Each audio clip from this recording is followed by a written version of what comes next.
Excuse my French, but that's BS.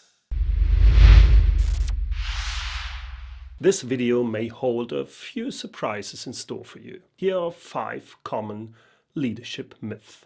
First, decisions are made based on facts and figures. In economic theory, it's believed that everyone acts rationally in order to maximize benefits. But in fact, we are and act all irrational. Everyday life is determined by feelings and by emotions. And that's also true for all working life. The big myth is that just because people argue factually, we believe that they also mean it factually. But they don't. Because in reality, no one raises their hand during a meeting and says, sorry, but this decision affects me emotionally, so I think it's a bad idea. Of course, you can't say that. You need to find a rational reason for it if you don't like it, even if you took the decision based on your gut feeling. Second, we all work for the agreed common goal. Common goals are often an illusion, but not because the goals were set incorrectly or mistakes were made during the process, but because the identity-based and relationship-based goals of the employees were not taken into account. On the one hand, this is about identity. Is my performance really valued? Are my boss and my colleagues really interested in my opinion? Will I be overlooked when new projects are being assigned? It's about being appreciated and about our worries and fears. On the other hand, there is the relationship level. How do I relate to my co-workers? Let's assume an organization change took place. The former lone fighter suddenly has to act as a team player in a newly formed team, or vice versa, a team player suddenly has to work as a one-man show. People don't feel comfortable in such situations, and they don't perform as well as usual. Often just a few short questions in a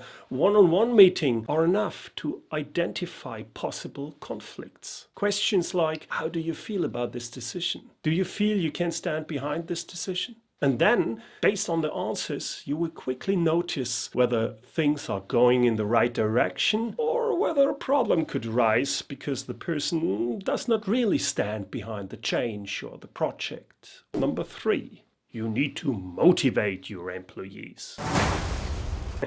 That's a common myth in a lot of companies. But I tell you, don't focus on motivating your employees. In most cases, that's not necessary. They are motivated. Instead, try not to demotivate them. Employees must have the opportunity to contribute with their unique abilities. Employees want to have the allowance to correct and criticize decisions. As a boss, give your employees freedom to find the right way and the right solution. Agree on a goal with them, but let them find the right actions to fulfill this goal. Don't micromanage. A motivated employee also sees a purpose in his or her work. You need to talk about why your employee should work on the project you just assigned him to. Why is this project important? Which greater good does it serve? As a sole management tool,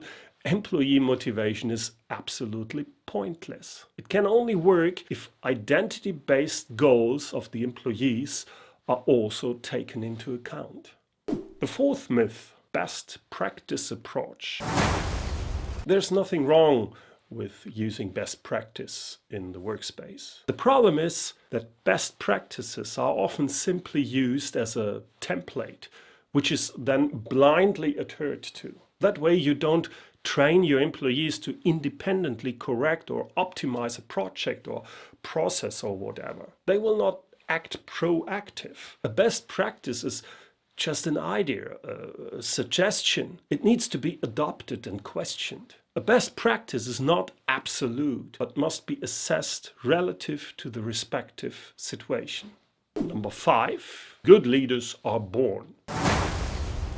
Excuse my French, but that's BS.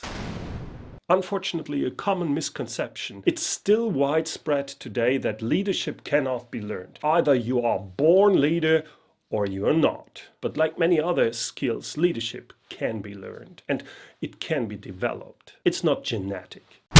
A good leader should be courageous, should be self-aware. This is a skill you can learn and you need to practice. It takes time, it takes training and lots of trial by error. Believe me, I speak from experience here. But it is possible for everyone.